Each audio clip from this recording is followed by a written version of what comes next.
a beaucoup parlé de fibre depuis ce matin, y compris de zones fibrées à venir. En l'occurrence, on l'a aussi beaucoup entendu, on est sur un cocktail de technologies. On a parlé de ce guichet effectivement de cohésion numérique.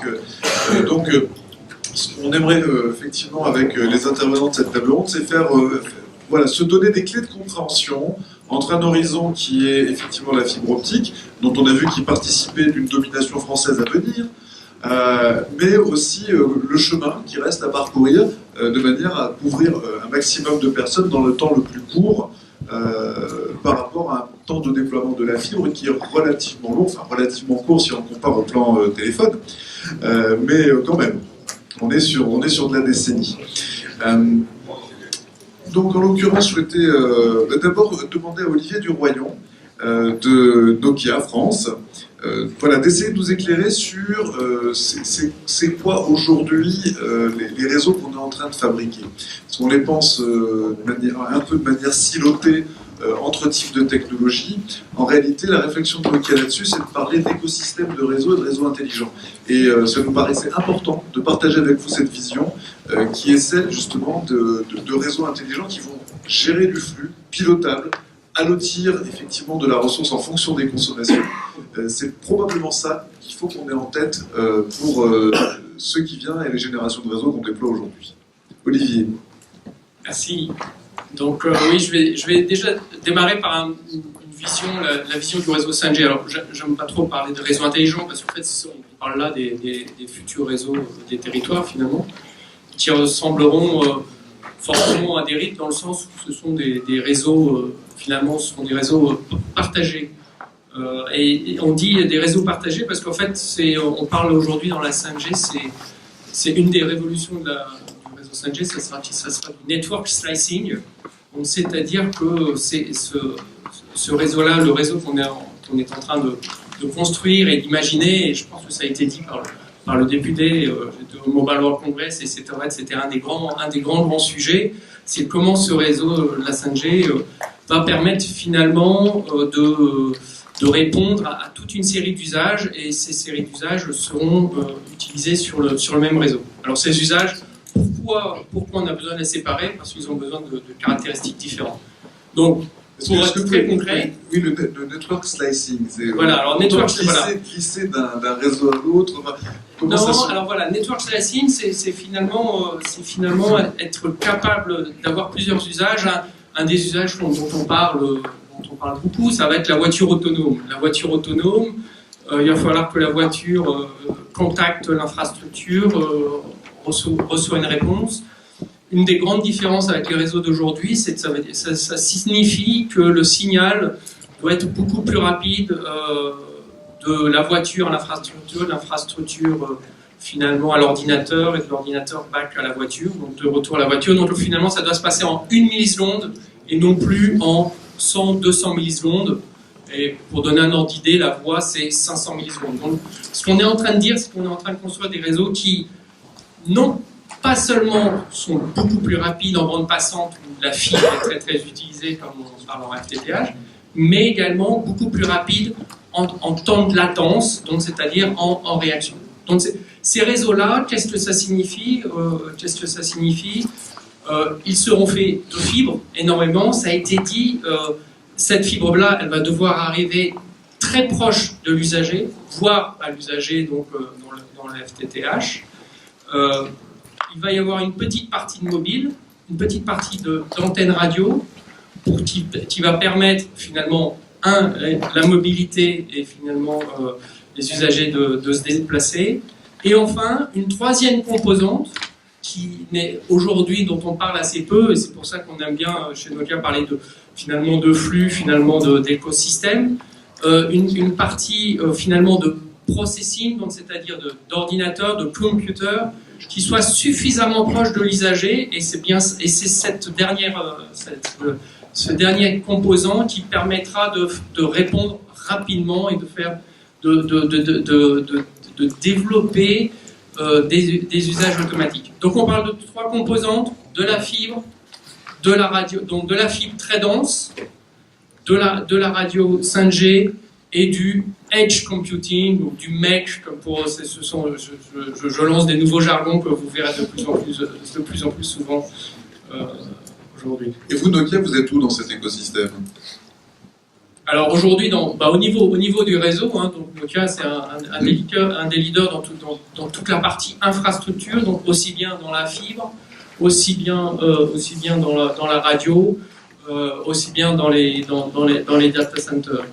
Donc on est finalement sur toute la chaîne, toute la chaîne de valeur de l'infrastructure. Et la 5G, donc on l'évoque, mais est-ce qu'on pourrait faire un point rapide là-dessus? Je suis pas sûr que ce soit quelque chose de parfaitement familier, parce qu'on l'a dit rapidement, depuis Teladi, c'est pas de la 4G+, c'est rapidement une petite définition de la 5G.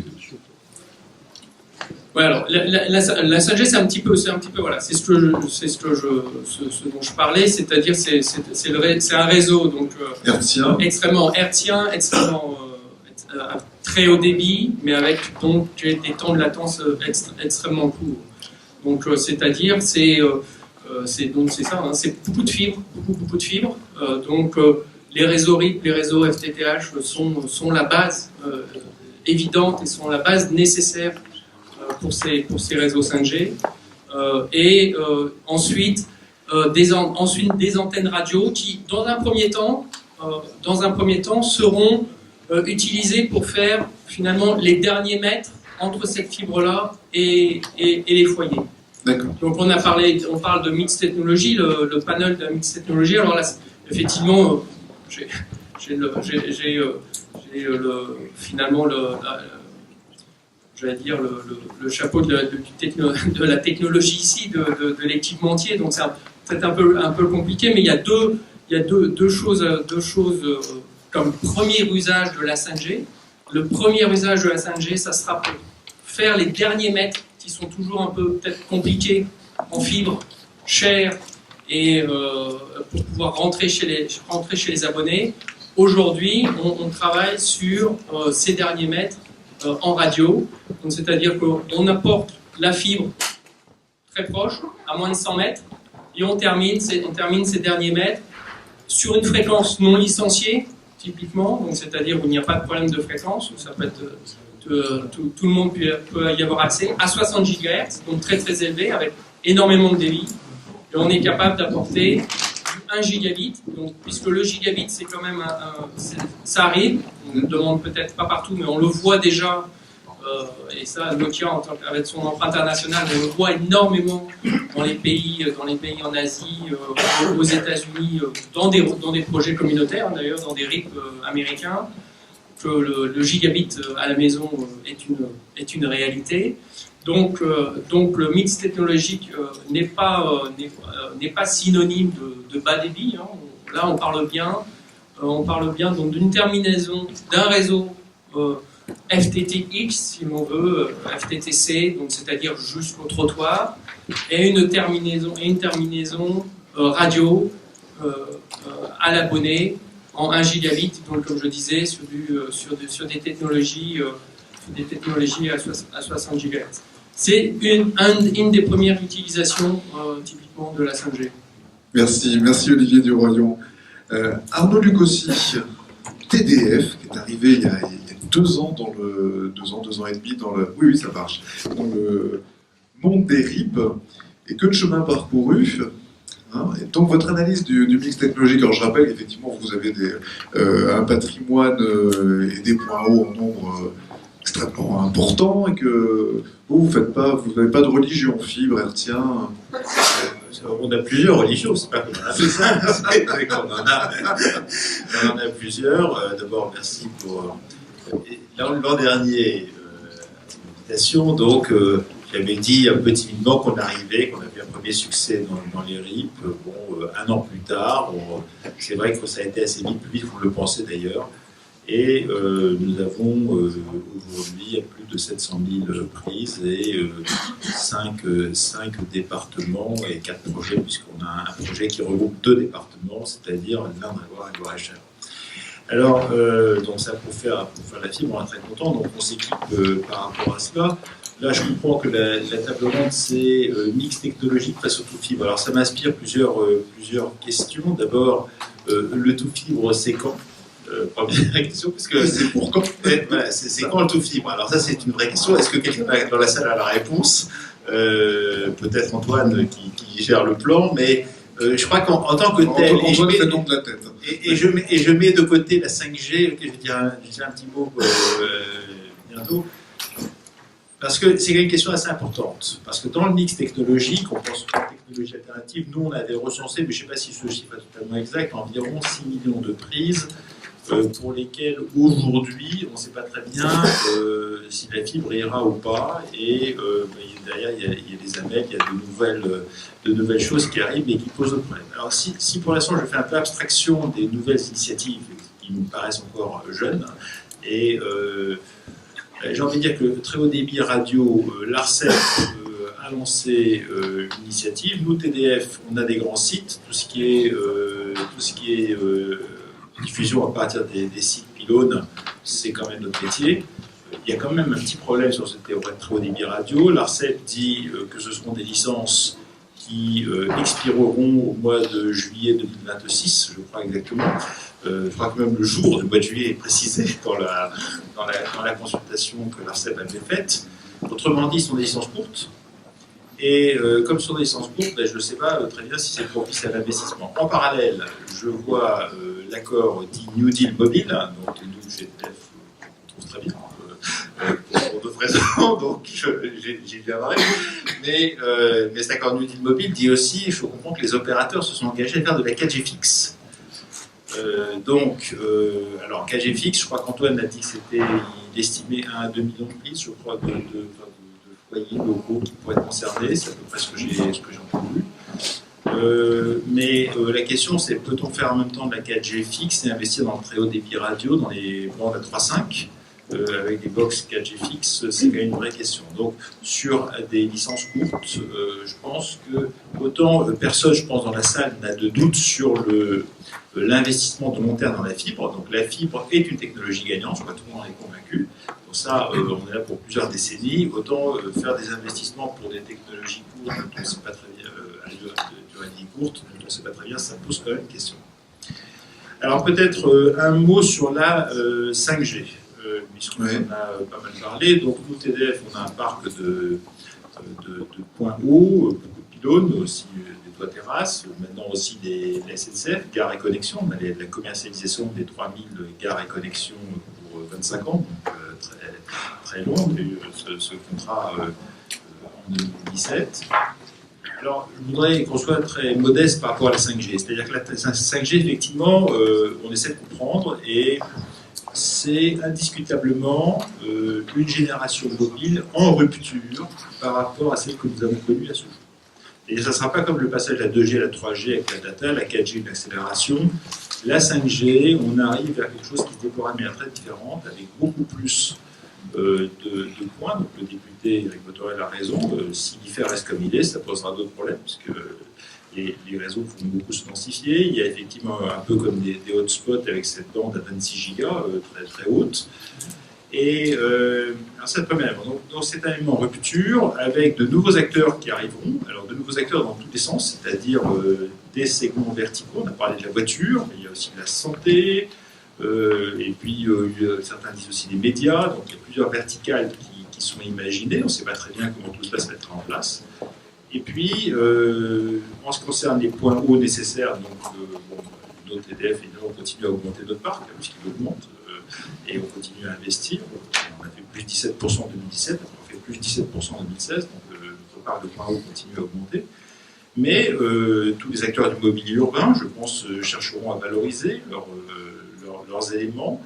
Et donc, on aura plein de nouveaux acteurs, ce qui pose des questions aux régulateurs. L'ARCEP, comment l'ARCEP, je ne crois pas qu'elle ait elle-même la réponse à ce jour, comment l'ARCEP attribuera ces fréquences, les fréquences de la 5G, quels en seront les usages. Donc, je pense qu'il y a tout un écosystème qui est en rupture, à ce que dire. Et donc, nous-mêmes, au niveau TDF, nous n'avons pas une vision très précise, et je n'ai pas vu quelqu'un qui ait cette vision très précise, mais nous savons que ça ira très vite. Nous savons, très vite dans tous les sens du terme d'ailleurs, et avec de manière disruptive. Donc voilà ce qu'on peut dire sur la 5G. Peut-être pour revenir un peu à la question du tout fibre et de manière un peu désordonnée, je pense que nous sommes demandeurs, en ce qui nous concerne, de précision sur ces AML. Parce que ces AML, finalement, l'AML qui est la différence, on a l'impression que c'est... on arrive un peu au terme des 3,3 milliards d'enveloppes publiques. Donc maintenant, l'idée, c'est de faire plus sans argent public, mais ce ne sont plus des DSP. Donc, pour dire les choses simplement, ce ne seront plus des DSP. Donc, il faut voir comment les collectivités vont gérer cette situation, quels seront les engagements associés, les questions de propriété des réseaux, et ainsi de suite. Je pense que ça, ce sont des questions nouvelles. On n'a pas vraiment, à mon avis, c'est dans les mois qui viennent, on verra comment ça va se définir. En tout cas, nous, on regarde. On est ouvert par rapport à ça. Et effectivement, ça peut permettre de compléter. Je ne sais pas si Vous avez été très bien, Arnaud. On pourra revenir vers vous si vous le souhaitez. Cyril Luneau, donc côté Orange, quand on parle de mix technologique, on pense évidemment à la montée en débit. On a parlé d'autres fibrés, effectivement, le cuivre est directement ciblé. Comment vous analysez effectivement cette notion de mix technologique et comment, dans l'ensemble des RIP, donc dernièrement c'était le Lozère, Lot-Aveyron, le dernier gagné, puis Bourgogne-Franche-Comté, je crois. Voilà comment le mix technologique prend place dans votre proposition de valeur sur les nouveaux réseaux que vous prenez en parc. Bonjour à tous. Alors moi je suis assez surpris d'être interrogé sur le mix technologique parce qu'en général, il y a quelques années, vous parliez du tout fibre, vous parliez justement aux états généraux des RIP, on parlait essentiellement de la fibre, et puis il y a quelques années, Orange parlait plutôt de la montée en débit. Et puis là, on parle là, je suis interrogé sur la montée en débit, enfin sur le mix technologique, donc c'est assez surprenant en fait. Et surtout que si on regarde bien les choses aujourd'hui, eh bien la fibre, on l'a dit tout à l'heure, vit un véritable envol avec 750 000 nouvelles prises sur le T4 2017, ce qui montre qu'il y a vraiment cet envol dont je parlais. Et sur cet envol, on s'aperçoit aussi que Orange est l'acteur majeur justement pour délivrer le déploiement de ces prises. Il faut savoir que sur les 10,2 millions de prises réalisées, eh bien Orange en aura fait 8 millions 7. Donc, tout type de zone confondue. Exactement.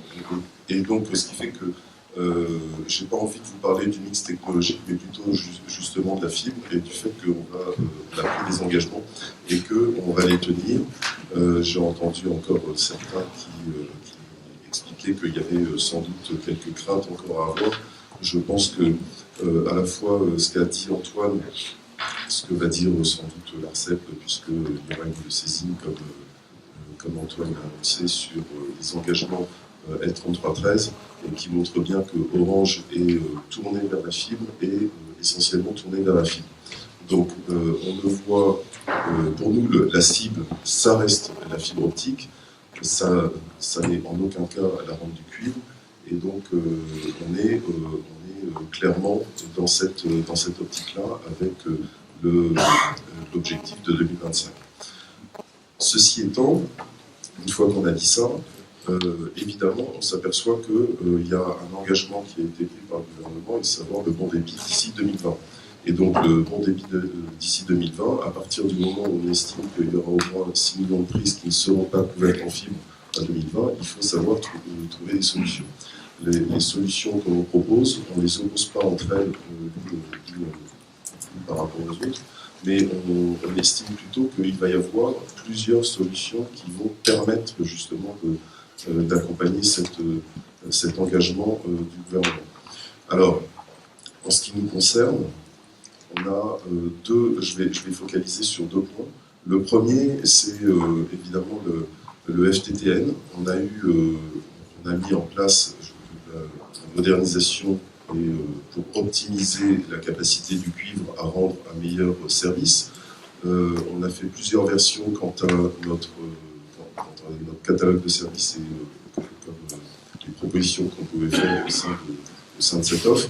Et on a surtout écouté pas mal de critiques, et pas mal, au-delà des critiques, plutôt des propositions qui ont été faites par les collectivités, par la VICA notamment, sur justement des points qui ne permettaient pas sur les versions précédentes de notre offre de reprendre le maximum de ce qu'on aura déployé pour le coup d'après qui est la fibre.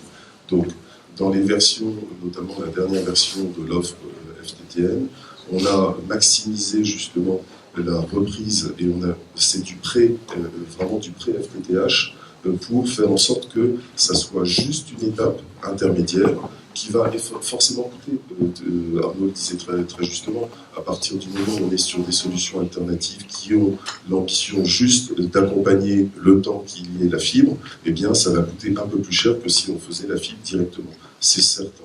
Pour autant, ça permet d'accompagner, ça permet d'avoir une solution en attendant que la solution finale, la solution cible arrive avec la fibre. Et donc, pour finir là-dessus, on a cette nouvelle version qui, nous semble-t-il, est beaucoup plus aboutie et permet d'envisager vraiment une étape intermédiaire vers la fibre, avec cette nouvelle version de notre offre FTTN. Deuxième chose, c'est que dans le cadre du New Deal, on a beaucoup discuté avec le gouvernement, et donc ça c'était fin d'année 2017, et on a pris des engagements sur nos propres investissements sur la 4G. Deux éléments, c'est que la 4G doit être, la couverture 4G doit être aboutie d'ici 2020. Deuxième chose, c'est que sur les nouveaux sites qui seront déployés dans le cadre de ce New Deal, eh bien, tous les sites seront ab initio déployés en 4G. Et enfin, on a 500 sites que l'on doit faire d'une manière supplémentaire pour densifier le réseau 4G.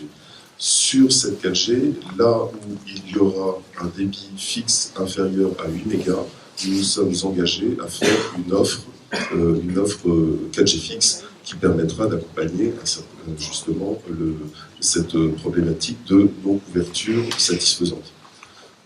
Enfin, quand on parle de solutions alternatives, mixtes technologiques et notamment sur les solutions mixtes, eh bien, il faut regarder ce qu'elles proposent comme type de service.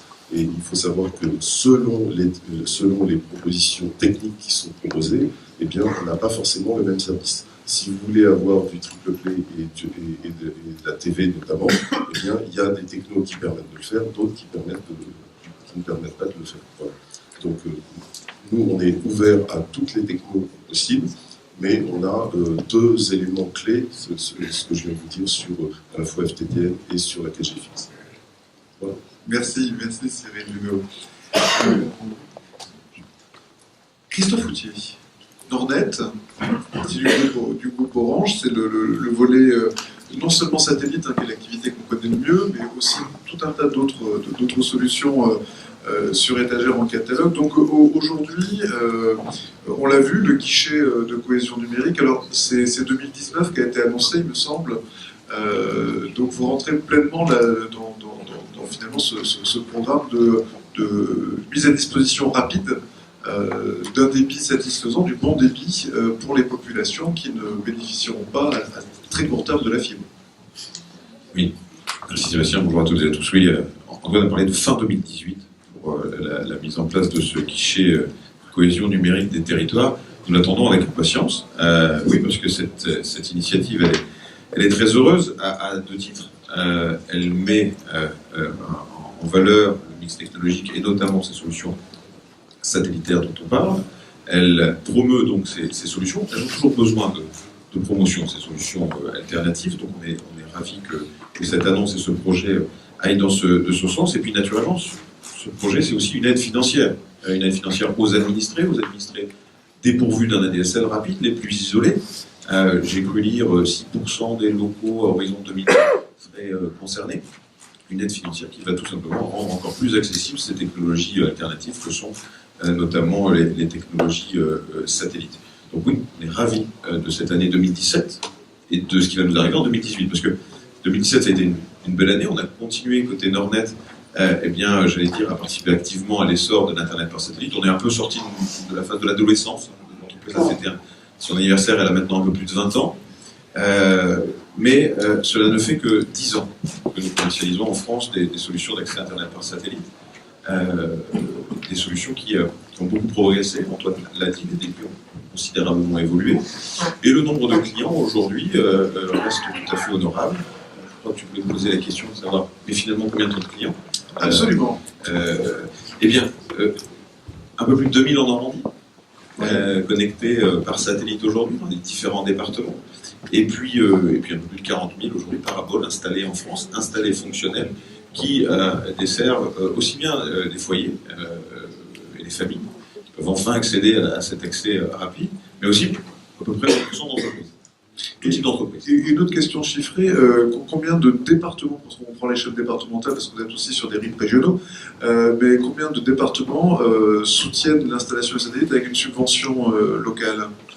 Aujourd'hui, c'est près de 55 territoires. Alors, D'accord, un peu plus de la dans le territoire, ouais.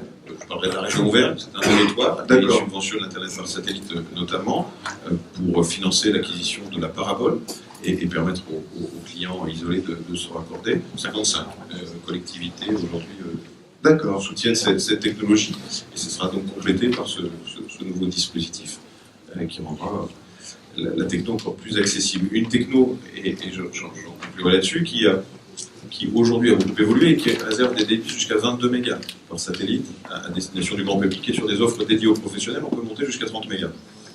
Des offres qui sont proposées finalement à des tarifs proches de ceux de la DSL, mais des offres qui sont également associées à des services attendus par les consommateurs. Nous sommes un petit fournisseur d'accès, mais nous proposons Internet, téléphone fixe, télévision, téléphone mobile maintenant, donc du 4P à moins de 40 € par mois, au travers de ces technologies alternatives, satellitaires ou radio. Donc des offres dont se saisissent le grand public, mais aussi pas mal d'entreprises et de mairies, d'édifices, qui ont décidé d'utiliser l'Internet par satellite aussi en solution de secours, parce que c'est un lien indépendant des réseaux terrestres. Et ma foi, quand on a un plan communal de sauvegarde à instaurer, à gérer, il est extrêmement important de se doter d'une connexion de secours en cas de sinistre. Et la parabole reste fonctionnelle.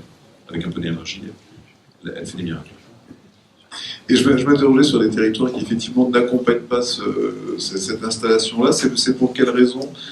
C'est un point de vue entre guillemets idéologique de la fibre, ou alors ils se disent bon ben c'est 6% de la population, sachant que l'on sait que ceux qui ne sont pas couverts sont ceux qui font plus de bruit. Mais en l'occurrence, qu'est-ce qui fait qu'il y en a qui le font puis d'autres qui ne le font pas? J'allais dire que ça a un peu changé l'an dernier, c'est-à-dire que certains qui ne le faisaient pas s'y intéressent. La Haute-Saône a lancé par exemple un dispositif l'an dernier de subvention de satellite, alors que l'Auvergne l'avait lancé en 2008. Bon. Donc les collectivités s'y intéressent de nouveau, parce que le tout fibre, c'est pas forcément pour tout de suite, c'est ce que j'ai compris, et que le satellite a encore effectivement des clients à satisfaire, ici et là, isolés pour certains, pour quelques années encore. Donc ravi d'avoir obtenu un label au débit pour tous du temps de Télécosus Comorisé, je crois, il y a 10 ans. Ravi d'avoir, obtenu et être labellisé dans le cadre du programme École Connectée, qui nous a permis, merci Antoine, d'équiper les écoles rurales, dont mon village natal d'ailleurs en plus. Et puis, d'avance, merci pour la labellisation qu'on pourrait obtenir dans le cadre du guichet qui interviendra sur la fin de l'année. Alors ça c'est juste une question, effectivement, est-ce que les 150 € de ce guichet viendront en plus de la contribution que l'État apporte déjà dans certains cas? D'accord. Tu as ta réponse. Merci.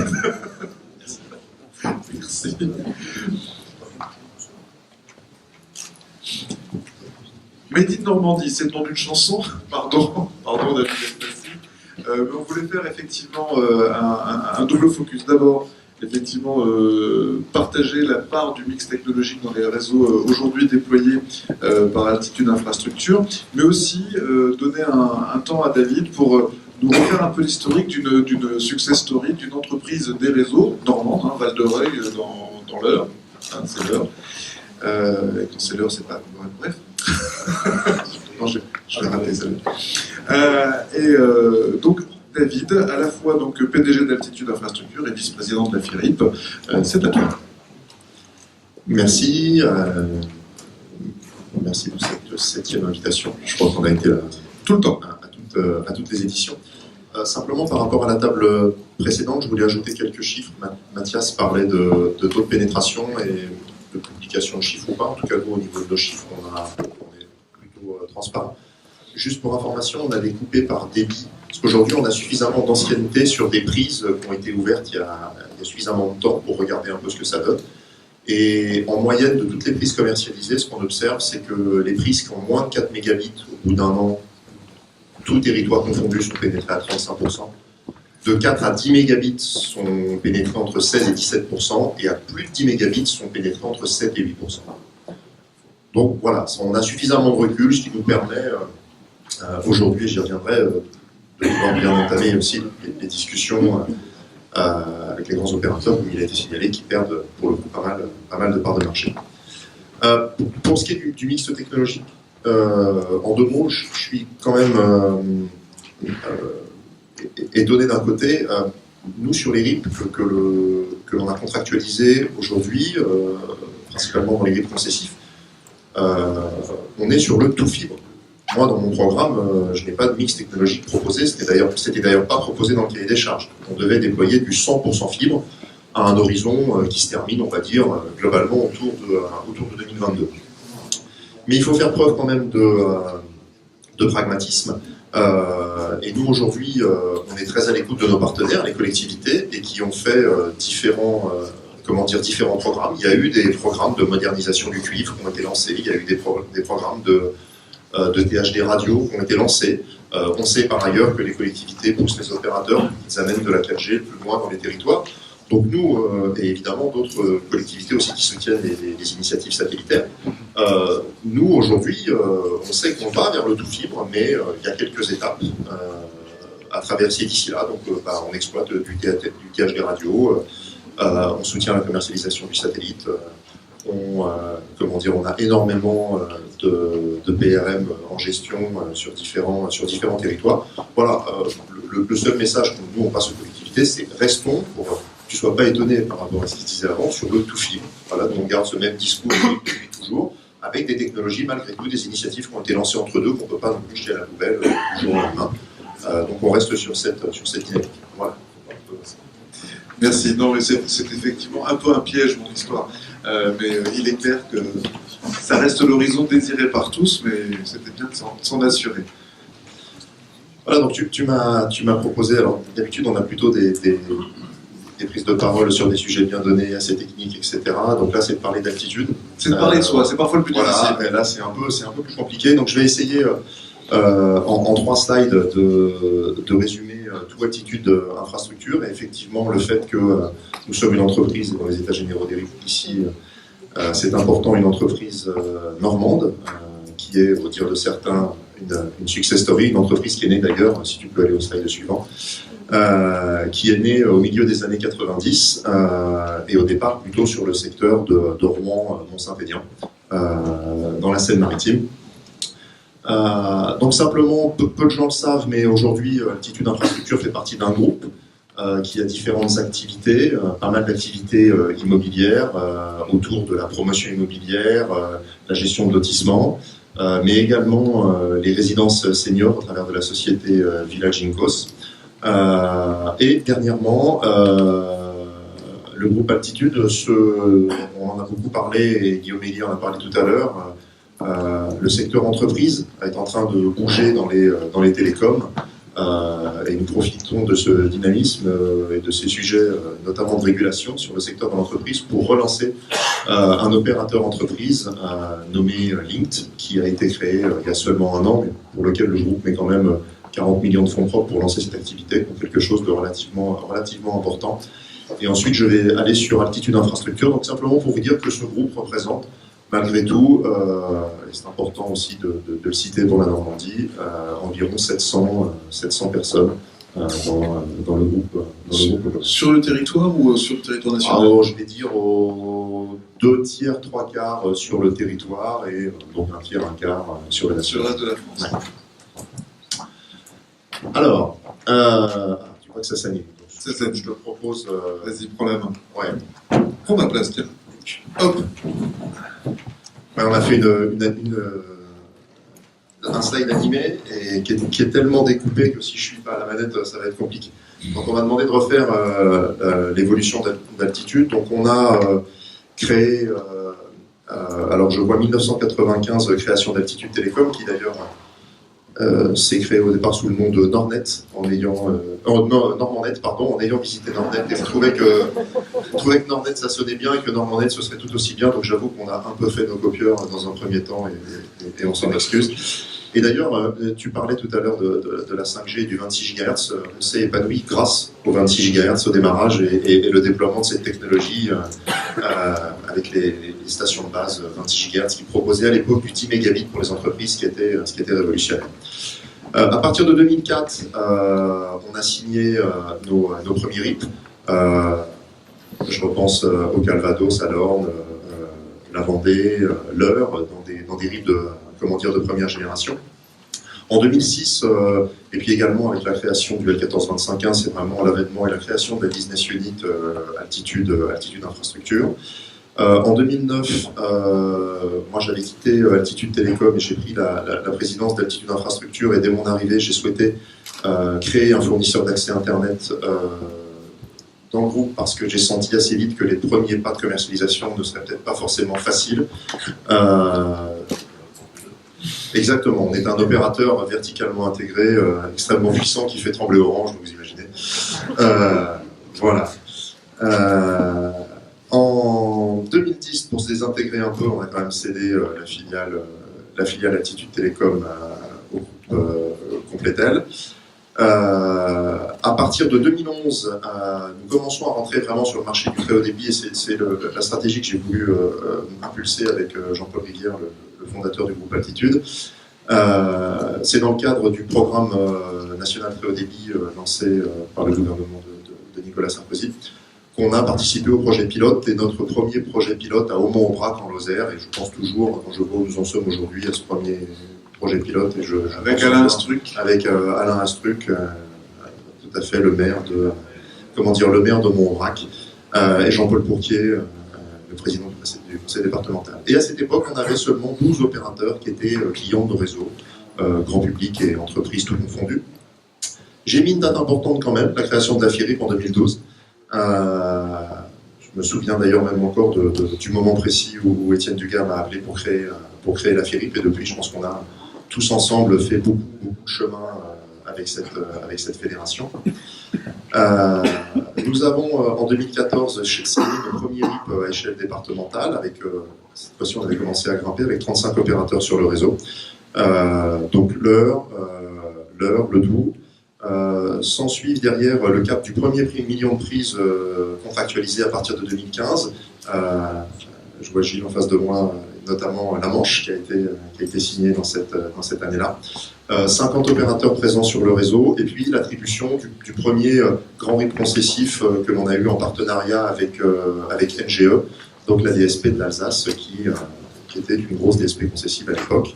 Et puis 2017, on passe le cap des 2 millions de prises. Il y a évidemment dans les faits marquants le plus grand RIP qui n'a jamais et qui ne sera jamais attribué, le RIP du Grand Est, que nous avons remporté avec le même groupement auprès d'NGE, mais également une date importante, l'arrivée du premier OSEN, le premier contrat signé avec Bouygues Télécom.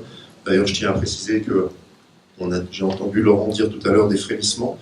Nous, aujourd'hui, on n'est plus du tout dans les frémissements, on est dans le concret, et on a enregistré les premières commandes, on a les premiers clients de Bouygues Télécom raccordés en service, et ce qui est important pour nous, facturés, sur nos réseaux.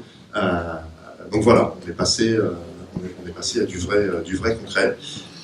Et pour 2018, avec les dernières attributions que nous avons eues, nous atteignons 2 700 000 prises commercialisées.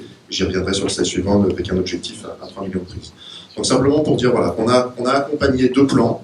Le plan France Numérique 2012, entre autres, qui visait à donner du 2 mégabits pour tous, et le plan France Très Haut Débit, et vous avez l'intégralité des collectivités qui nous ont suivis.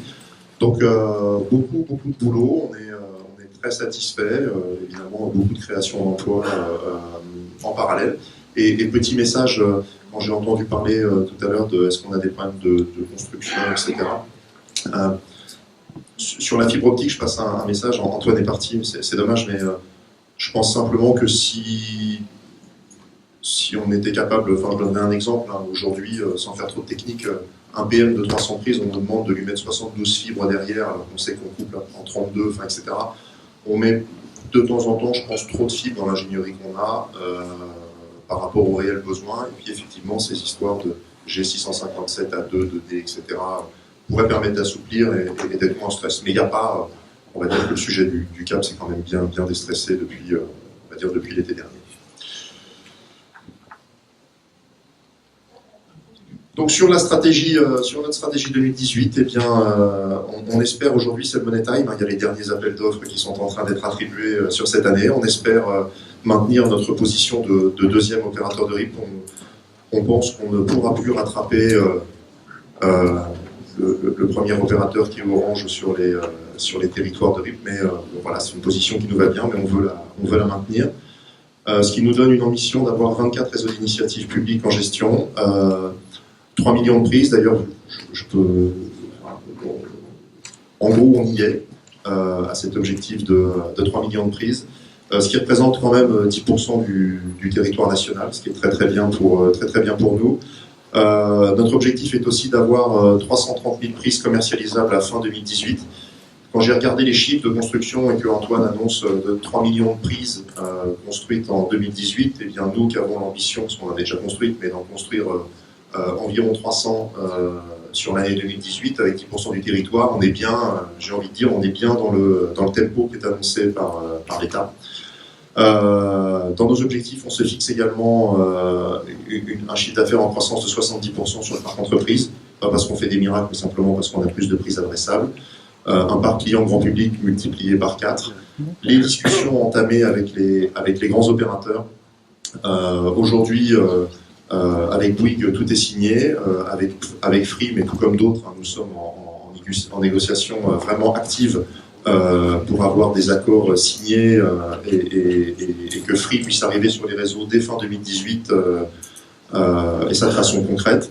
On a aussi des discussions avec Orange et SFR. On espère que l'entraînement global fera qu'on pourra également signer avec eux dans les plus brefs délais. En tout cas, à partir du mois prochain, nous récupérons sur les communes de Saint-Lô et Cherbourg les prix sur lesquels Orange et SFR sont clients. Donc ça nous permettra d'avoir, j'ai envie de dire, un premier test entre nous pour voir comment les choses fonctionnent bien.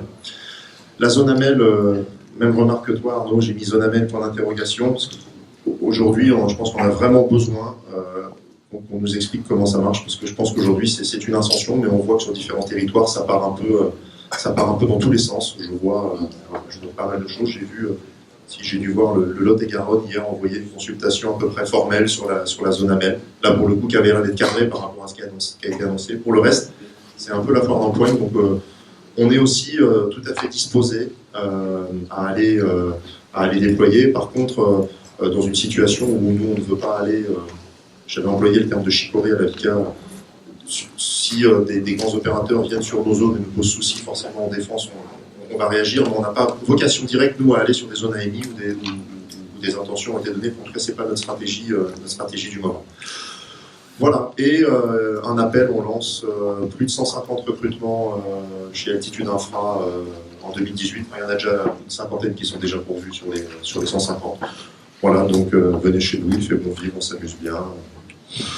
Voilà, et enfin, l'objectif en fait, qui est pour ainsi dire atteint, pour Altitude Infra, nous serons à 120 millions d'euros de chiffre d'affaires sur 2018.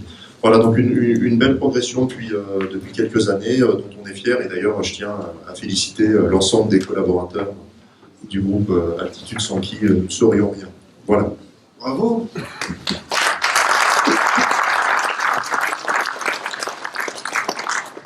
Merci David Elfassi.